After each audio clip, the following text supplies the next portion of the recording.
Bienvenue dans notre webinaire d'aujourd'hui. Voilà, on vous a fait un petit test en fait pour voir si tout le monde avait du son. Donc, on a eu des réactions immédiates, c'est super. Donc, on est ravis de vous accueillir parmi nous pour ce premier webinaire d'une série qu'on a dédiée aux substances dans les matières plastiques. Donc, série un petit peu exceptionnelle cette année. Animée par notre service intelligence économique et notre site de Clermont-Ferrand. Donc vous êtes de plus en plus nombreux à nous suivre. Donc on tenait déjà à vous remercier de votre fidélité et puis souhaiter la bienvenue aux personnes qui nous rejoignent pour la première fois aujourd'hui. Et donc pour ces dernières, sachez que nous proposons plusieurs webinaires dans l'année sur des thématiques très variées à chaque fois. Et donc, notre prochain webinaire, il a lieu le 27 juin à 16 h et il aura pour thème les plastiques recyclés, des réglementations à leur mise en œuvre. Donc, si vous n'êtes pas encore inscrit, vous pouvez encore vous inscrire. On vous mettra le lien dans le chat tout à l'heure. Je vous invite aussi à vous inscrire à notre webzine mensuel et à nos diverses actualités pour être certain ou certaine de ne rien manquer. Donc voilà pour la petite page publicité. Je vous précise donc par ailleurs qu'un rapport complet sera disponible prochainement sur notre plateforme de veille Polymédia. Donc le rapport du webinaire d'aujourd'hui, donc dédié aux phtalates. Et vous pourrez aussi télécharger la présentation de ce jour dans la partie documents à télécharger, ainsi que diverses plaquettes d'IPC et notamment nos analyses laboratoires dont nous allons parler plus en détail dans ce webinaire. Alors, pour commencer, je vais laisser la parole à Anne Balquet et puis Delphine Tissier prendra le relais par la suite. Ce sont elles qui ont travaillé sur ce sujet-là et ont rendu possible ce webinaire. Voilà, donc je les remercie également. Et puis, on entre dans le vif du sujet. Anne, je te laisse la parole et je vais couper mon micro. Merci Frédéric. Bonjour à tous et à toutes et bon, bienvenue effectivement dans ce premier webinaire d'une série de 3 consacrés aux substances chimiques réalisées en partenariat avec la cellule IE et le laboratoire emballage d'IPC. Donc juste un petit rappel pour démarrer sur l'ensemble du programme que l'on a établi pour le premier semestre. Donc si vous avez raté les premiers épisodes de notre série de webinaires, eh bien, il n'y a pas de problème parce que vous pouvez vous inscrire pour accéder au replay. Et puis, comme Frédéric l'a dit, il y en a 2 à suivre, auxquels, évidemment, vous pouvez aussi vous inscrire. Alors, aujourd'hui, on va parler des phtalates. Donc, l'objectif est de faire le point sur l'état des connaissances sur les dangers des phtalates, les évolutions réglementaires en cours et les derniers développements de produits de substitution. On va bien entendu intégrer une présentation aussi des analyses qui peuvent être faites pour vérifier la présence ou non de phtalates et donc dans les matières plastiques bien sûr et de s'assurer de la conformité réglementaire de ces dernières matières plastiques. Et on a le rapport qui sera publié d'ici la fin du mois de juin au début du mois de juillet sur la plateforme de veille Polymédia, auquel aussi vous pouvez vous abonner. Alors, bien sûr, pour démarrer, les phtalates, on va encadrer un peu le sujet. Les phtalates sont une famille de plus de 80 composés chimiques, dont les plus connus sont les orthophthalates, tels que le DEHP et le DINP. Donc, ce sont ces orthophthalates qui nous posent problème en premier lieu. Donc, ces orthophthalates sont utilisés depuis longtemps comme additifs dans les matières plastiques afin de leur conférer des propriétés essentielles pour leur utilisation finale, notamment dans tout ce qui est évidemment besoin de flexibilité. Et il ne faut pas oublier que ces phtalates sont surtout utilisés comme plastifiants. Ils sont également employés comme stabilisants thermiques, aide à la mise en œuvre, retardateurs de flamme, etc. Donc, dans cette famille d'orthophthalates, on a deux types de de substances. On a les orthophthalates de bas poids moléculaire, donc tels que le DEHP que j'ai cité tout à l'heure, le DBP, le DIBP et le DBP qui étaient donc historiquement ces orthophthalates de bas poids moléculaire les plus utilisés, mais qui sont aujourd'hui très réglementés en raison notamment de leur reprotoxicité confirmée et de leur propriété de perturbateurs endocriniens. Et puis on a aussi les orthophthalates de haut poids moléculaire, tels que le DNP, le DIDP, le DPHP, etc., qui sont les plus utilisés aujourd'hui, mais dont certains sont également suspectés d'être reprotoxiques. Donc, un petit aperçu sur les données du marché maintenant. En termes de chiffre d'affaires, selon le cabinet Market Research Future, la taille donc, du marché des plastifiants était évaluée à 18,5 milliards de dollars en 2022, avec des perspectives de croissance de 6% par an pour la période 2023-2030. Cette croissance est notamment alimentée par la demande accrue en PVC souple et en plastifiant sans phtalate, bien sûr, ou en phtalate à haut poids moléculaire. Et donc, pardon, je reprends. Donc, la croissance est alimentée notamment par la demande accrue en PVC souple, on va en reparler du PVC, et en plastifiant sans phtalate ou en phtalate à haut poids moléculaire, ce qui devrait permettre au marché d'atteindre une valeur de 27,8 milliards de dollars en 2030. Alors évidemment, ça, ce sont des données d'une étude de marché. Si on prend d'autres études de marché, on aura d'autres données. Alors en termes de volume, selon Statista, c'est ce que je vous ai affiché sur la slide précédente. En 2022, le marché mondial des plastifiants s'élevait à près de 10,9 millions de tonnes, avec des perspectives de croissance estimées à 3,4% pour la période 2023-2030. Et dans une autre étude de marché, on trouvera, c'est le petit camembert à côté, que la demande mondiale en plastifiant se répartit en 2022 comme 36% encore de DEHP, 31% de DNP, et puis les autres phtalates 13%, les plastifiants non phtalates uniquement 21%. Donc là, on va pouvoir passer sur une note, sur une slide qui représente, extraite d'une note publiée en 2020 par l'Organisation professionnelle des producteurs de plastifiants. Qui est European Plasticizer, et qui évalue quant à elle la consommation mondiale des plastifiants. Donc bon, les données, elles sont ce qu'elles sont, hein, parce qu'on trouve des tonnages un peu différents, mais en tout cas, ça permet d'avoir ici un aperçu du marché européen. Et puis, à côté, on voit l'évolution des parts de marché des plastifiants. Donc là, c'était uniquement, on va reparler des différents types de plastifiants, mais c'était uniquement pour montrer en fait qu'on a donc l'évolution dans l'utilisation des différents types de phtalates qui se voit déjà sur ce graphique. Donc, on va parler maintenant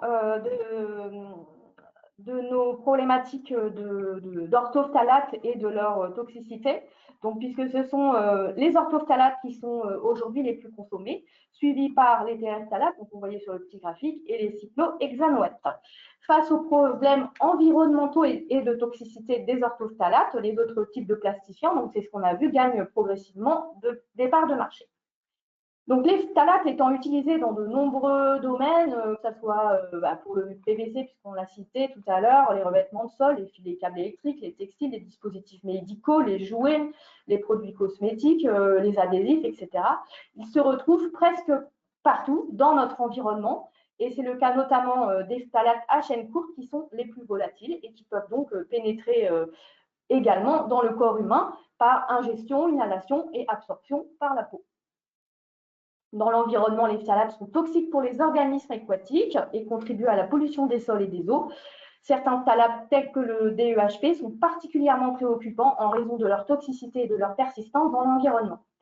Les phtalates sont également dangereux pour la santé humaine. Ils ont des effets nocifs sur le développement, y compris in utero, et donc des effets nocifs sur la reproduction.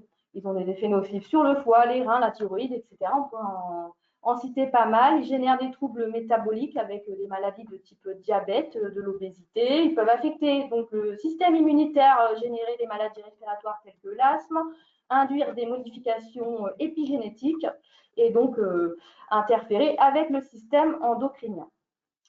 tous les phtalates aujourd'hui n'ont pas fait l'objet d'études approfondies. On va voir que certains l'ont été, c'est pour ça qu'ils sont réglementés, puisqu'on a des données précises les concernant.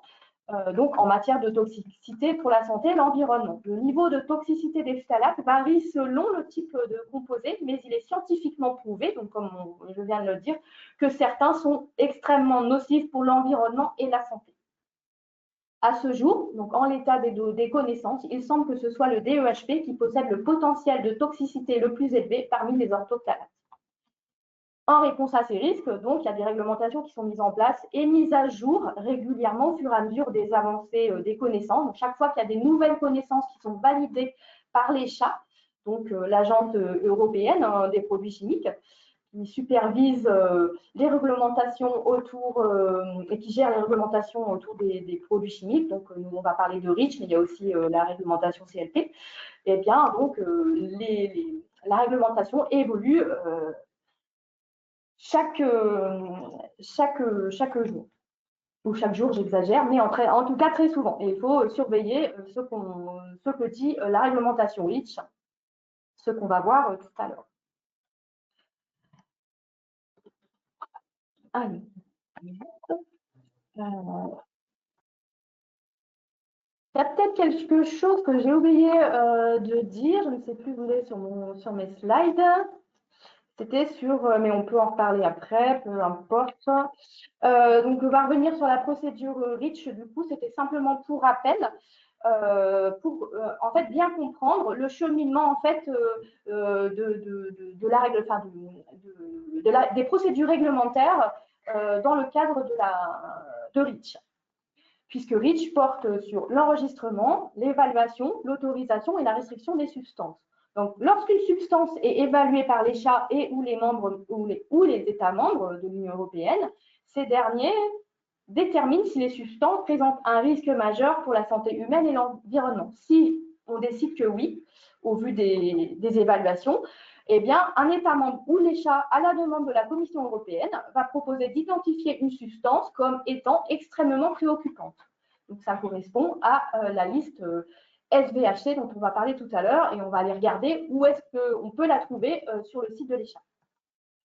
Une fois qu'une substance est inscrite comme une substance extrêmement préoccupante, on peut lancer une procédure d'autorisation.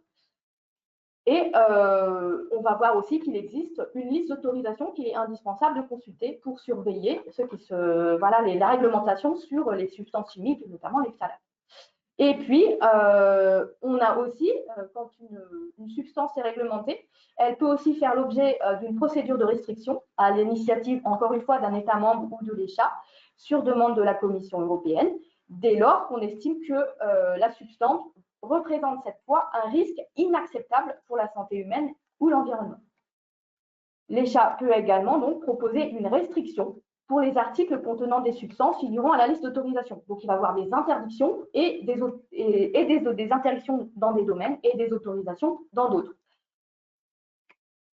Donc, les restrictions vont servir à limiter ou interdire la fabrication, la mise sur le marché, y compris l'importation ou l'utilisation d'une substance, mais elles peuvent aussi imposer des conditions dans lesquelles on va utiliser les substances et indiquer, par exemple, comment on va étiqueter la substance. Et là, on ira voir d'autres... On pourra aller surveiller d'autres types de réglementations comme le règlement CLP. Alors, dans le cadre de la procédure d'évaluation concernant les phtalates, l'ECHA a aujourd'hui évalué les données sur 4 groupes de phtalates et les substances apparentées aux phtalates. Donc, elle a évalué les orthophthalates, les isophthalates, les téréphtalates et les trimélitates. Les résultats de cette évaluation par l'ECHA ont montré que de nouvelles mesures de limitation ou d'interdiction d'utilisation pourraient devoir être prises pour des substances chimiques appartenant aux orthophthalates. C'est ce qu'on disait tout à l'heure. Il existe également des phtalates pour lesquels l'ECHA a conclu que davantage de données sont nécessaires pour confirmer le danger potentiel et pour quelques-uns, qu'aucune mesure réglementaire n'est pour le moment nécessaire. Donc, il faudrait d'autres évaluations, de nouvelles connaissances sur ces substances ou sur ces phtalates pour devoir déclencher une procédure d'inscription dans les différentes listes que l'on va voir tout de suite. Donc, ce que je vous propose, parce que c'est une question qui revient souvent, on a beaucoup de demandes sur comment on fait pour savoir quel est le statut de telle ou telle substance. Donc, il existe des outils en ligne qui permettent à tout un chacun de vérifier quel est le statut de telle ou telle substance. Donc là, aujourd'hui, on parle des phtalates, mais c'est valable pour n'importe quelle autre substance. Donc, l'objet de la suite de mon discours, ça va être de vous présenter donc ces différentes sources d'informations qui vous permettent de savoir quel est le statut de votre substance. Donc, on va aller sur le site de l'ECHA, voilà, et on va aller regarder donc les différentes listes dont j'ai parlé tout d'abord. Donc, d'abord, on va trouver sur la page d'accueil la liste des substances extrêmement préoccupante. Hein, donc, c'est la liste qu'on appelle SVHC. Donc là, en cliquant sur le lien, on arrive sur cette page. En descendant dans la page, vous allez retrouver une liste. Et pour chercher votre substance, vous avez cette petite indication filtrer la liste. Vous avez donc là la possibilité de chercher soit par un terme générique, soit par le CAS, etc. Ou par la molécule si vous le souhaitez. Donc, on va chercher phtalates pour l'exemple. Et voilà, vous obtenez la liste des phtalates qui sont inscrits sur cette liste SVHC. Donc, à aujourd'hui, eh bien, il faut savoir qu'on en a 4 qui sont inscrits. Dans la catégorie 1B, c'est-à-dire qu'elles sont reconnues, que ces substances orthophthalates sont reconnues comme des substances chimiques cancérogènes, mutagènes et toxiques pour la reproduction, donc CMR de catégorie 1B. Donc, c'est le DEHP, le DPP, le DIBP et le BBP. Voilà pour cette liste d'autorisation. On va voir un petit peu plus loin qu'est-ce qu'on trouve sur les fiches de chacune de ces substances. Pour le moment, on va aller regarder les autres listes dont on a parlé, donc la liste d'autorisation. Donc, même principe, le lien sur la page d'accueil. On clique, on obtient un tableau de la même veine avec le même type de filtre. Donc, on cherche de la même manière. Donc, on ne va pas le faire ici parce qu'on a encore beaucoup de choses à vous raconter dans ce webinaire, mais sachez qu'il y a aujourd'hui 14 phtalates qui sont inscrits dans cette liste d'autorisation. C'est-à-dire, cette liste d'autorisation, ça correspond à l'annexe 14 du règlement REACH. Et puis de même, on va terminer sur le sujet des listes avec la liste des restrictions, qui est disponible aussi sur le site de l'ECHA, toujours en page d'accueil, avec les mêmes fonctionnalités de recherche, donc avec la ligne filtrer la liste, et on obtient de la même manière la liste des substances qui sont sur la liste des restrictions. Donc aujourd'hui, la liste de restrictions, c'est 73 substances, dont 7 phtalates. Alors, pour voir un petit peu plus loin sur les substances elles-mêmes, je vous propose d'aller voir directement la base de données Search for Chemicals. Donc, c'est la recherche. Hein, vous pouvez avoir l'interface en français si vous préférez. Donc, ça va être rechercher les substances chimiques, je pense, sur l'interface en français. Et donc, vous avez la même possibilité de travailler avec une recherche. Donc là, on va partir sur le DEHP. C'est celui qui est réglementé, qui est partout, dans toutes les listes aujourd'hui. Et on va cliquer. Donc là, on a cherché avec le nom, pas avec le CAS ni avec un terme générique. Donc, on va aboutir à différents enregistrements. Donc ça, c'est important de le noter parce qu'en fait, une substance peut être enregistrée par différentes entreprises dans le processus de REACH. Nous, ce qui va nous intéresser, c'est la ligne qui est complètement remplie avec le numéro EC, le numéro de CAS et puis les deux rubriques que l'on va aller regarder qui s'appelle BP, qui est la fiche de la substance. Et puis, encore après, il y avait une autre colonne qu'on va regarder également. Donc, sur la fiche de la substance, voilà ce qu'on peut retrouver. Donc, c'est très précis. Il y a tous les résultats des évaluations dont je parlais tout à l'heure. Donc, ça, c'est intéressant. On a aussi les classements. Donc, les classements CMR, les classements, comment la substance se situe et doit être identifiée avec le règlement CLP. Enfin, on trouve toutes les informations qui sont disponibles sur la substance et qui sont officielles. parce que toutes ces listes, je n'ai peut-être pas dit, mais les 3 listes que je vous ai présentées et cette base de l'ECHA, c'est la liste officielle qui est à jour. C'est la seule qu'il faut consulter pour être sûr qu'on est bien à jour sur les informations concernant ces substances. Et donc, on peut aller regarder, donc on a vu la fiche descriptive, hein, je vous invite à aller donc sur les slides qu'on vous a présentés et qu'on ne va pas vous montrer, mais qui sont disponibles sur, en téléchargement, pardon, vous allez retrouver les indications pour retrouver directement ces listes avec les liens. Et puis, un petit rappel sur par où on passe pour interroger, parce que ce n'est pas forcément simple pour tout le monde. Voilà, donc il y a les indications sur les slides. Et donc, on peut aussi aller regarder la partie réglementaire qui est intéressante. Donc, ça, c'était l'autre colonne.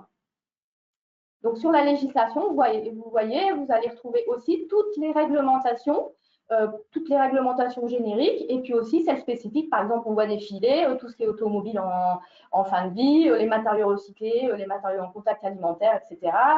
Les substances problématiques dans les produits électroniques. Et puis là, donc, on a cliqué juste pour l'exemple sur les matériaux recyclés en contact alimentaire.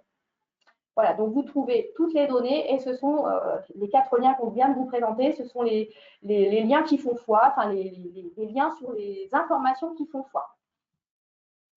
Voilà, donc l'information est disponible pour tout un chacun. On peut savoir le jour où on se pose la question, quel est le statut de notre substance dans la réglementation. Alors, n'oubliez pas quand même qu'il y a un jour de mise une mise à jour qui est faite dans la base, bien sûr, après les décisions en termes de en ce qui concerne les réglementations, l'inscription dans les listes, etc. Donc, il faut vérifier quelle est la date de la dernière mise à jour de la base. Dans tout état de cause, comme je l'ai dit, ça sera la base la plus à jour et celle qui fait foi. Voilà, et bien maintenant je vais passer le relais à ma collègue Delphine qui va nous parler, terminer sur la partie réglementation parce qu'on a parlé de REACH, mais il y en a d'autres. Et puis on se retrouve tout à l'heure.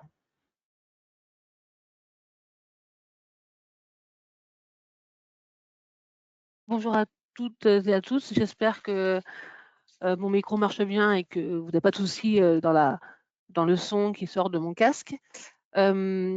Donc effectivement, merci Anne pour ce relais et qui vous a fait une introduction sur la réglementation REACH. Et il faut savoir qu'il y a beaucoup de textes européens qui traitent des phtalates et des substances présentes dans l'environnement ou dans les matériaux, à chaque fois dans le but de contrôler leur usage pour des raisons de santé publique et de protection de l'environnement, et communiquer aussi sur leurs dangers et leur présence, effectivement. Donc, Anne nous a parlé de REACH, avec le site de l'ECHA qui est une bonne source d'informations et qui permet d'avoir beaucoup d'informations en un clic avec des informations toujours à jour. Un autre règlement qui concerne tout type de matériaux et tout type de secteur, c'est la réglementation CLP, qui a pour but de détecter et de classifier tout type de contenant pour informer la personne qui utilise l'outil, l'article, des risques associés à ce produit-là. Donc, ces deux réglementations, REACH et CLP, sont des réglementations tout secteur et tout type de matériaux. Et les phtalates sont concernés par ces deux réglementations, bien évidemment. Après, on retrouve une directive RoHS qui concerne, quant à elle, un secteur bien particulier, qui est le secteur de l'électrique et de l'électronique, avec aussi une notion de tout matériau. Et donc, les phtalates sont concernés par cette directive RoHS. Ensuite, on a le secteur alimentaire et le plastique avec deux règlements alimentarité, donc le numéro 10/2011 qui concerne les plastiques vierges et le numéro 16/2022 qui concerne les plastiques recyclés. Alors, c'est des exemples de textes qui nous permettent de montrer l'étendue des réglementations et des textes européens qui traitent du sujet phtalate. Alors, comme vous a déjà dit Anne, mais pour parler d'un contexte plastique, les plastiques sont présents dans de nombreux secteurs industriels, du jouet en passant par l'agriculture, au textile, au bâtiment, aux dispositifs médicaux, au transport, à l'électronique, au packaging, et à tout type de mobilier ou autre. Tous ces plastiques ont une formulation et une matrice qui peut varier aussi. Par exemple, si on prend le cas d'un secteur alimentaire, donc ce qui est à droite de la slide, pour un même secteur industriel, on retrouve de nombreuses matrices polymériques différentes, du PET, du PVC, du polystyrène, etc., qui ont des fonctions et des propriétés différentes et qui, du coup, donnent des applications différentes par type de matrice polymérique. Dans les plastiques, pour arriver à des fonctionnalités, des performances ou un type d'application, les plastiques ont une formulation qui leur est propre, et en changeant la formulation, on arrive à du coup avoir différentes fonctions et différentes performances des plastiques. On peut retrouver donc des charges, des retardateurs de flamme, des antioxydants, des stabilisants, des colorants, des lubrifiants, des anti-UV, etc., etc. Et tout ça, cette recette de formulation pour un plastique va lui apporter une fonction et une performance. Et pourquoi je dis ça? Parce que du coup, faut comprendre que dans les plastiques, il y a beaucoup de substances présentes à l'intérieur. Il y a un rapport qui est paru en 2023 qui traite des produits chimiques dans les matériaux plastiques. Il en ressort que plus de 13 000 substances sont associées à des matrices plastiques dans le monde ou dans l'usage qu'on fait des substances chimiques. Plus de 6 000 substances ne présentent aucun danger pour l'homme ou l'environnement. Plus de 7 000 substances sont recherchées pour leurs dangers qui sont avérés, et plus de 3 200 substances présentent un danger potentiel. Dans ce listing-là, dans les 3 200 substances présentant un risque potentiel, on retrouve de nombreuses familles qui sont maintenant de plus en plus citées dans les différentes réglementations ou les différentes seuils réglementaires. On a les bisphénols, on a les PFAS, on a les retardataires de flamme, on a les métaux lourds, on a les UV, les biocides, les phtalates, les PAH aussi pour la formulation des plastiques. Et ce qui ressort aussi, c'est qu'il y a une notion qui est connue dans l'alimentaire et qui est de plus en plus évoquée dans différents secteurs, c'est l'effet de NIAS. Donc vous avez les IAS, qui sont les substances ajoutées de façon volontaire dans les plastiques qui permettent d'arriver à une fonctionnalité ou une performance. Donc ça, c'est connu. Et après, il y a les substances aussi qu'on ajoute de façon non volontaire, qu'on appelle les NIAS, et qui, elles aussi, présentent un risque, parce que ça peut être un produit de dégradation lors de la transformation, une contamination ou un contaminant lié, par exemple, à un plastique recyclé et à l'usage qu'on a fait du plastique. Et ces NIAS sont d'autant plus dangereuses que des fois, on ne connaît pas leur identité ou leur nom. Donc voilà pour vous expliquer un peu de nombreuses substances qu'on retrouve dans les plastiques. Et effectivement, les phtalates sont souvent utilisés comme le plastifiant. On retrouve beaucoup d'applicatifs dans le PVC, mais on en trouve dans bien d'autres polymères, d'autres matrices polymériques. Ici, on vous présente un slide avec quelques exemples de seuils réglementaires pour aussi les phtalates les plus courants, on va dire. Donc, on a, comme évoqué par Anne, premier secteur qui régit un seuil réglementaire pour les phtalates, c'est le REACH, la liste SVHC. Donc, si le seuil dépasse le 0,1% en masse dans la matière plastique, il y a une obligation d'information via la FDS du produit, et aussi pour les articles qui contiennent une SVHC à une teneur de plus de 0,1% en masse, on est obligé de déclarer l'article, le produit fini, dans une base SKIP. Donc ça, c'est des obligations qui sont propres à la réglementation REACH. Donc, sont concernés le DEHP, le DBP, le BBP et le DIBP. Ensuite, on a une autre réglementation, enfin une autre exigence de REACH, qui est l'annexe 17, qui concerne, elle, les jouets et articles pour enfants. Donc là aussi, régit un seuil maximum à ne pas dépasser sur 7 phtalates par rapport à un usage pour des articles pour enfants et des jouets. Donc ça, c'est pareil, c'est un seuil réglementaire où un jouet ne peut pas contenir plus de 0,1% en masse des phtalates cités dans le tableau. Une troisième réglementation qui est présentée aussi et qui a été évoquée tout à l'heure, c'est le contact alimentaire, où là, vous avez des phtalates qui sont non autorisés, donc c'est-à-dire qu'ils n'ont pas le droit de rentrer dans la formulation de plastique destinée au contact alimentaire. Et pour d'autres, ils sont autorisés à rentrer dans la formulation de plastique destinée au food contact. Par contre, il est soumis à une limite de migration spécifique, c'est-à-dire que le DEHP, par exemple, ne doit pas migrer à plus de 0,6 mg par kilo, c'est-à-dire dans l'aliment. On ne doit pas retrouver plus de 0,6 mg par kilo de phtalate dans l'aliment qu'on fait un test de migration ou dans le stimulant alimentaire. Donc ça, c'est des choses qui sont surveillées de près pour un food contact. Et après, un quatrième exemple de seuil réglementaire qui est la directive RoHS, donc pour rappel, qui concerne les articles électriques et électroniques, où là encore une fois, on a un seuil à ne pas dépasser pour 4 phtalates, qui a un seuil de 0,1% en masse, où là encore, on doit vérifier, pour sortir une conformité d'un produit, on doit vérifier que les produits sont conformes à la réglementation qui s'applique aux produits en question. Alors, pour faire la transition avec la partie analyse en laboratoire, pour vérifier les seuils réglementaires, on passe par un test, par des analyses en laboratoire.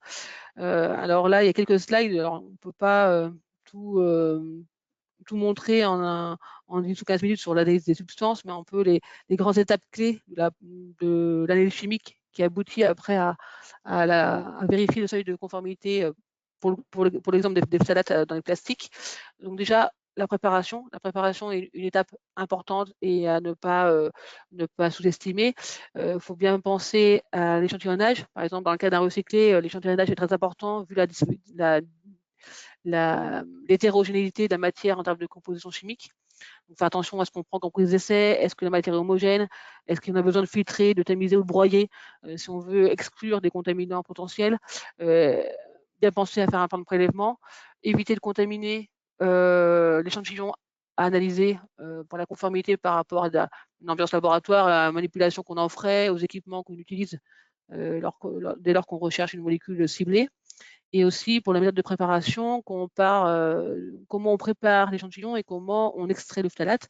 Donc bien penser à choisir la bonne méthode de préparation, l'extraction, comment on les sépare, et surtout vérifier que quand on extrait la molécule d'intérêt, on a tout extrait. C'est-à-dire qu'on doit vérifier aussi que l'extraction est exhaustive, c'est-à-dire qu'on extrait la totalité de la substance recherchée et pas que la moitié, qui fausserait du coup la mise en conformité du produit final.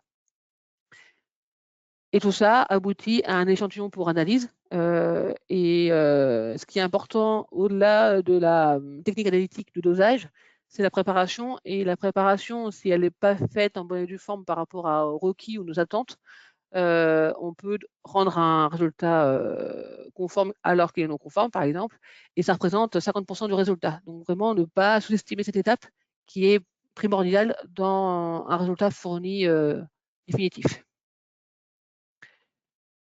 Une fois en parlant d'étapes de préparation, il y a différents types de préparation. Vous avez une première préparation, vous prenez votre polymère, par exemple PVC, vous recherchez un phtalate. Vous avez différentes techniques pour sortir ce phtalate-là. Soit vous faites une extraction dans un solvant. Le solvant dépendra de la matrice polymérique. Par exemple, pour une polyolefine, on va prendre du déchlorométhane, de l'isooctane. Pour un PVC, on va plutôt privilégier du déchlorométhane ou de l'acétonitride. Mais on peut aussi passer par un autre mode de préparation. Au lieu d'extraire au solvant à chaud, on va dissoudre complètement la matrice polymérique dans un solvant. Par exemple, dans le PVC, ça va être du THF. Et après, on va reprécipiter la phase polymérique dans un milieu alcoolique, ce qui fait que le polymère reste va se reprécipiter, va se reformer, entre guillemets, et tous les additifs présents dans le polymère vont rester dans la phase alcool. Donc ça, c'est aussi deux façons de faire par rapport à la préparation du polymère, et on choisit la méthode par rapport à la matrice et par rapport aussi à ce qu'on recherche comme molécule.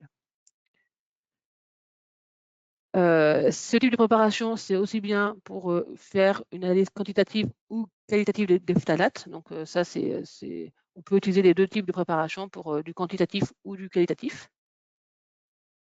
Et ensuite, on peut aussi passer par thermodésorption, ça veut dire qu'on va chauffer le polymère sans passer par une phase en solvant. On va chauffer la matière, on va regarder est-ce qu'on trouve des traces de phtalate. Alors, on pourrait faire de la quantification en thermodésorption, mais ce n'est pas le plus commun, parce que c'est compliqué de les extraire à 100% et de faire une quantification comme ça en termes de chromatographie, on va dire. Et donc là, on privilégie cette thermodésorption pour une analyse qualitative. Quand on parle du coup des phtalates dans les plastiques, toujours en stratégie analytique, comme on recherche un phtalate. Donc, qu'est-ce qu'on prend en considération? Et c'est un petit peu un schéma qui récapitule tout ça. On prend la réglementation qui vous donne le seuil réglementaire. On regarde le phthalate qu'on veut rechercher. On prend en compte la matrice polymérique parce qu'on n'aura pas la même procédure de préparation entre un PVC, un PE ou un polystyrène, par exemple.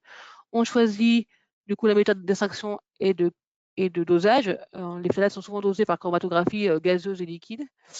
Et tout ça fait partie intégrante de la stratégie analytique. Pour autant, d'autres choses peuvent rentrer en compte dans la stratégie analytique, ce sont les normes, les spécifications clients ou les méthodes internes.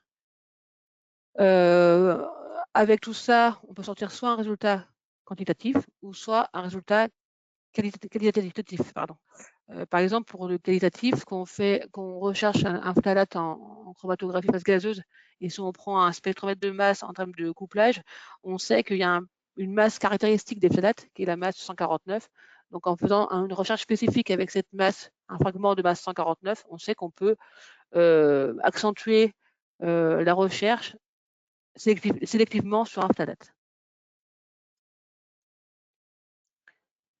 Pour rebondir là-dessus, j'ai 2 études de cas, des tests qu'on fait à Clermont-Ferrand. Le premier cas, c'est vérifier la migration spécifique de phthalates présents dans un emballage plastique destiné au food contact. Donc déjà, on s'intéresse quels sont les phtalates soumis à restriction. Donc, pour ça, on se base de la déclaration fournisseur, des fiches techniques. Ensuite, on va faire des tests de migration en se basant sur les exigences de la réglementation en vigueur qui est la 10/2011 et tous ces amendements qui vont avec, qui vont définir les contacts, les durées, le temps, le simulant à choisir par rapport à l'application et l'usage qu'on va faire de l'emballage plastique en contact avec l'aliment. Une fois qu'on a mis l'emballage en contact, on va récupérer le simulant et on va doser le phtalate par chromatographie phase gazeuse en ayant préalablement effectivement fait une gamme étalonnage du phtalate d'intérêt dans le simulant alimentaire. Tout ça nous permet de définir la mise en conformité de la limite de migration spécifique des phtalates par rapport aux exigences de la réglementation en vigueur. Le deuxième cas, c'est le cas ROHS, où là, on est sur des articles électriques et électroniques. Donc là, il y a quatre phtalates qui sont concernés par cette directive-là. Là encore, on s'intéresse aux phthalates qui sont soumis par ROHS. On extrait les phthalates avec un solvant suivant la matrice polymérique qu'on a sous la main. Ou alors, on peut faire aussi une extraction, comme je disais, au solvant, ou soit passer par une phase de dissolution ou de précipitation du polymère. Bien prendre en compte l'hétérogénéité de la matière qu'on veut prendre, quand on veut faire le plan d'expérience. Et là encore, on dose les phthalates soumis à restriction par chromatogaz, couplé à un spectromètre de masse. Et on vérifie la mise en conformité suivant la directive ROHS, qui est le seuil à 0,1%. Ce qui est important aussi de savoir, c'est que l'analyse laboratoire et les phthalates, il y a des normes qui existent, il y a une 13 normes, je crois, qui existent sur le dosage des phthalates dans différents types de matériaux. Là, vous avez un extrait de certaines normes. Il en manque 2 ou 3 qui concernent plutôt des milieux eau ou des milieux sol ou boue, que je n'ai pas mis dans cette slide-là. On retrouve des normes du coup, qui permettent de régir les techniques analytiques pour doser les phthalates dans des milieux textiles, sur les chaussures, les cosmétiques, les produits électroniques, qui sont aussi des bases qui permettent aussi de définir la stratégie analytique. Et s'appuyer sur les normes, c'est une bonne façon de répondre à l'enjeu réglementaire et ça permet aussi d'avoir un résultat qui est harmonisé entre différents laboratoires que si chaque laboratoire avait son propre méthode interne. Alors, ce qui permet de faire le lien sur la normalisation. IPC a un rôle pour, joue un rôle pour harmoniser l'analyse des substances. IPC déjà est membre de l'AFNOR. Et depuis juillet 2023, Catherine Collin, donc, qui est présente à l'IPC, est présidente du comité technique de normalisation du CEN-TC 462 sur les substances réglementées dans les produits. Alors, le comité miroir est l'AFNOR X70A et les travaux portent sur le développement de méthodes d'analyse de substances réglementées et harmonisées en prenant en compte de la préparation échantillon à la quantification. Tout ça pour harmoniser aussi et avoir on va dire un consortium sur la méthode de dosage de certaines substances. Il y a 2 groupes de travail qui sont actifs, un sur les PAH et un du coup sur le screening des substances et l'analyse des phtalates, qui du coup qui est d'intérêt pour aujourd'hui en termes de substances. Pardon, je passe à donc là, voilà, donc ça c'est parti normalisation analyse chimique. Pour revenir, pour repasser la main à Anne, on se rend compte que les phtalates sont très présents dans différents secteurs d'activité, dans différentes matrices, qu'il y a des seuils réglementaires à regarder et à surveiller, et qui a forcé aussi les études sur comment on peut les substituer. Donc c'est la suite de l'étape du niveau binaire, et Anne va prendre du coup la main là-dessus, c'est de parler des substituts possibles des phtalates. Merci à vous. Merci Delphine. Alors, on revient sur effectivement le sujet des phtalates et les alternatives aux orthophthalates sur l'offre disponible sur le marché. Alors, je vais revenir d'abord sur le chiffre du marché, parce que tout à l'heure, on a parlé d'European Plasticizer, donc l'organisation européenne des producteurs de plastifiants. Et selon cette organisation, plus de 85% des plastifiants consommés en Europe sont utilisés pour le PVC, d'une part, pour les applications, donc évidemment PVC flexible dans différents secteurs. Et puis, de l'autre côté, on a le cabinet Market & Market qui a évalué que les phtalates représentaient environ 80% du marché mondial des plastifiants en 2021. Voilà les données sur le marché des phtalates. Et passons maintenant aux différentes familles que l'on peut trouver comme solution de substitution aux orthophthalates réglementés. Alors, je vous prenne mes papiers. Donc, en dehors des phtalates, comme le montre ce petit tableau, il existe déjà et depuis longtemps d'autres types de plastifiants que l'on peut retrouver sur ce graphique, donc sur ce graphique avec des petits cubes. Il ne faut pas faire attention aux dimensions des cubes ou des figures parce que ce n'est pas représentatif des volumes exacts. C'est ce qui est indiqué d'ailleurs sous le tableau. Alors, en dehors, on va en citer quelques-uns des familles que l'on peut utiliser. Les téréphthalates, qui sont aussi des phtalates, des esters de l'acide téréphthalique, tels que le DEHT, qui sont utilisés déjà pour les plastisols, par exemple, mais qui sont moins performants que les orthophthalates, donc pas les problèmes des DEHP, etc., qu'on a vu tout à l'heure, des orthophthalates à faible poids moléculaire, pas d'orthophthalates, des téréphthalates, mais qui sont moins performants. C'est bien la raison pour laquelle on trouve encore beaucoup d'orthophthalates. On a aussi les cyclohexanoates tels que le DINCH qui est le plus utilisé. Il est développé pour des utilisations dans des applications sensibles telles que les dispositifs médicaux, le contact alimentaire ou les jouets. On a les trimélitates à base d'acide trimélitique tels que le TOTM, qui sont souvent utilisés lorsqu'une stabilité à haute température est nécessaire. Les adipates, qu'on peut citer également, qui sont des esters d'acide adipique tels que le DOA ou le DINA, il faut que je parle un peu moins vite, sinon je m'embrouille. Donc le DOA ou le DINA qui sont utilisés dans une large gamme d'applications, notamment dans celles qui nécessitent une flexibilité à basse température. On peut retrouver aussi les benzoates, qui sont des plastifiants hautement solvatants pour le PVC. On a encore les sébacates, les esters de l'acide sébacique, tels que le DOS ou le DIDS, qui sont utilisés pour les produits intérieurs ou extérieurs dans l'automobile, car ils ont de bonnes propriétés mécaniques à basse température et qu'ils peuvent également être utilisés dans les applications à haute température. Et puis, on va parler des citrates, les esters d'acide citrique tels que le citrate de tributyle, le TBC. Ce sont donc des substances, des plastifiants qui sont incolores, presque incolores et inodores. Ils sont biodégradables et ils présentent une faible toxicité. Donc, ils sont intéressants et couramment utilisés comme plastifiants pour les emballages alimentaires, les films plastiques, dans les jouets, les applications médicales également. Alors, ce qu'on peut regarder, ce sont les grandes tendances et les stratégies actuelles de développement de nouveaux plastifiants chez les producteurs. Voilà.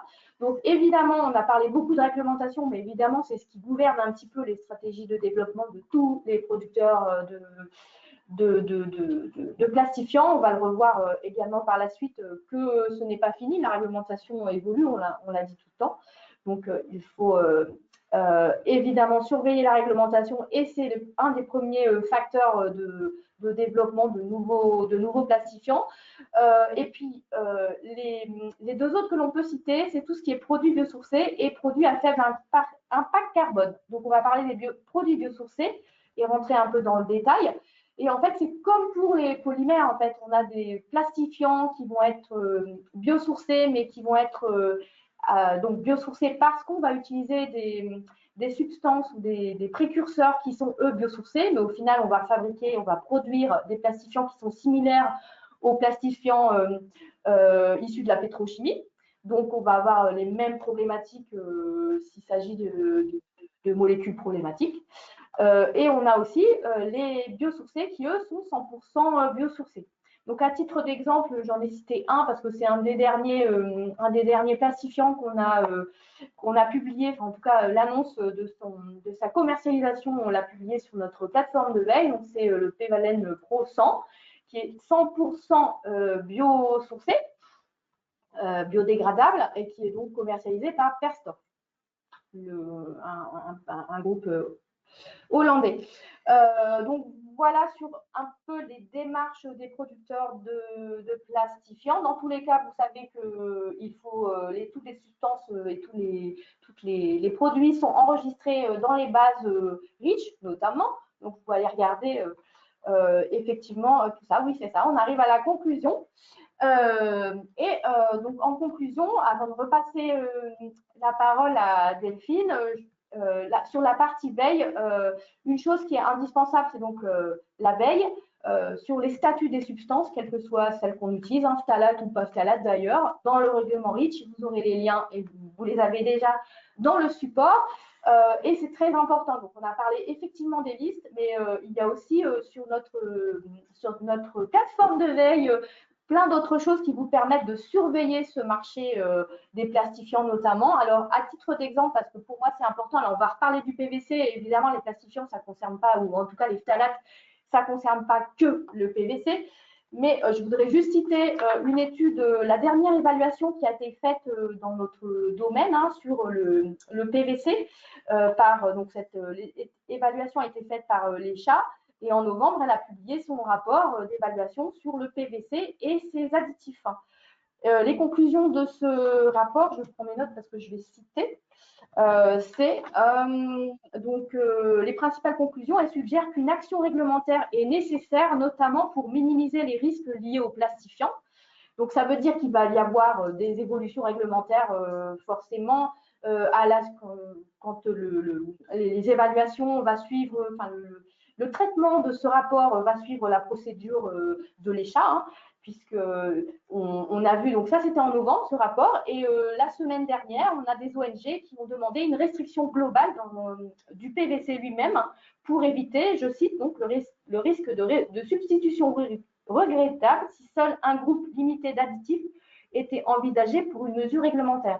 Bah oui, on sait bien qu'on a réglementé par substance, et donc on a pu interdire des substances, les substituer par d'autres qui en fait se sont révélées aussi problématiques. Donc aujourd'hui, les ONG environnementales font du lobbying auprès de l'Union européenne pour qu'on réglemente non pas seulement les substances, mais directement ici le PVC. Alors, ça me permet de vous parler aussi des évolutions réglementaires en ce qui concerne REACH, puisqu'il y avait une révision qui était prévue sur le programme de la précédente législature, puisque les élections se sont déroulées. On doit attendre le programme du nouveau Parlement européen pour savoir si REACH va être inscrit dedans et quand, surtout. Et il faut savoir que sur le projet de révision de REACH, il était prévu non plus de travailler par substance, mais par famille de substances. Donc, on voit que peut-être les restrictions et les autorisations sur certains orthophthalates pourraient disparaître parce que ça pourrait être, au final, toute la famille des orthophthalates qui pourrait être donc réglementée. Voilà, à toi Delphine pour ta conclusion. Merci Anne pour cette conclusion. Alors de mon côté, je vais conclure sur la partie analyse de laboratoire. Donc IPC peut vous accompagner en particulier dans des analyses chimiques de laboratoire pour les contrôles de conformité matière, que ce soit des matières vierges ou recyclées, dans l'évaluation de l'innocuité de vos matières, pour analyser une défaillance, une pollution. Et aussi bien en prestation de services et aussi on travaille également sur des projets de recherche. Hein. On travaille de plus en plus à IPC sur des projets en lien avec des critères Safe Sustainable by Design qui nous permet de prendre en compte dès la conception et jusqu'à la fin de vie de la matière, de développer des produits qui prennent en compte les dangers pour l'homme et l'environnement. Et donc, c'est des thématiques qui sont très présentes à IPC en termes de recherche et de prestations. Un slide plus en focus analyse chimique qui sont faites à IPC sur le site proche de Clermont-Ferrand, ou alors on a d'autres choses, hein, d'autres thématiques. On peut faire aussi de la biodégradation en milieu compost, en milieu marin. On a aussi des chefs de projet en analyse de cycle de vie des matières. On a aussi on peut aussi caractériser la matière en termes de perméabilité, de morphologie, d'étanchéité, de mécanique, mais ce n'est pas le sujet du jour. Je vais plutôt me concentrer à ce qu'on peut faire en termes de composition chimique. Donc, on peut aussi bien caractériser la matière du point de vue organique, donc tout ce qui est additif plastique, par exemple, ou du point de vue inorganique. J'entends par inorganique tous les éléments chimiques, comme les métaux lourds, par exemple.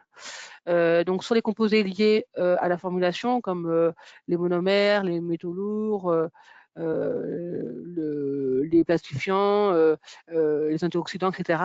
Ou alors des composés liés à la fabrication ou à la transformation ou à l'utilisation de la matière, ce qui peut être des microplastiques, des contaminants, des polluants, des encres, des cols, des composés organiques volatiles, etc. etc. Donc on a des moyens analytiques qui sont nombreux pour répondre à ces enjeux-là. On a de la chromatographie phase gazeuse, phase liquide, couplée à la spectrométrie de masse qui nous permet d'identifier ou de tenter d'identifier des inconnus. On peut faire aussi de la SEC qui nous permet d'avoir la répartition molaire du polymère. On a la spectrométrie UV infrarouge. L'infrarouge est très utilisé dans l'analyse des multicouches en termes de film plastique, par exemple. Et pour l'alimentaire, on est doté d'XRF portable et d'ICP, qui nous permet du coup de rechercher les éléments chimiques. Et après, on dispose de différents moyens de préparation voilà, qui sont assez classiques, on va dire, en termes de laboratoire de chimie, de pyrolyseur, on a de la minéralisation, on peut faire de la thermodésorption, de la calcination, du broyage, etc., etc. Et voilà pour la conclusion pour la partie chimie. Alors, merci de nous avoir écoutés et j'espère que ce webinaire vous a plu et qui vous a apporté des informations intéressantes. Et le prochain, comme évoqué en préambule, sera celui-là sur les bisphénols en juillet, il me semble. Et voilà pour ma conclusion. Merci Delphine. Merci, donc je confirme, c'est bien le 11 juillet, le prochain webinaire donc, sur les bisphénols. Avant, on a le 27 juin le webinaire sur les matières plastiques recyclées. Alors, pour aujourd'hui, donc, vous avez été super nombreux. Merci beaucoup. Je sais que certaines personnes ont eu des problèmes de son, de connexion, etc. Donc, pas de panique. Vous allez recevoir un email d'ici quelques jours avec le lien vers la rediffusion. On vous invite également à partager ce webinaire si vous a plu avec vos collaborateurs et vos collègues afin d'informer le plus grand nombre de personnes. Précision également par rapport à la plateforme Polymédia, donc c'est la plateforme de veille technologique d'IPC.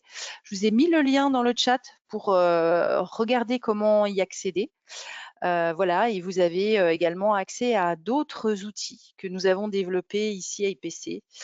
Voilà, donc j'en ai terminé pour aujourd'hui. Merci Anne. Merci beaucoup, merci à tous de votre participation. Merci Delphine. Ah, merci à tout le monde et bonne fin de journée à tout le monde.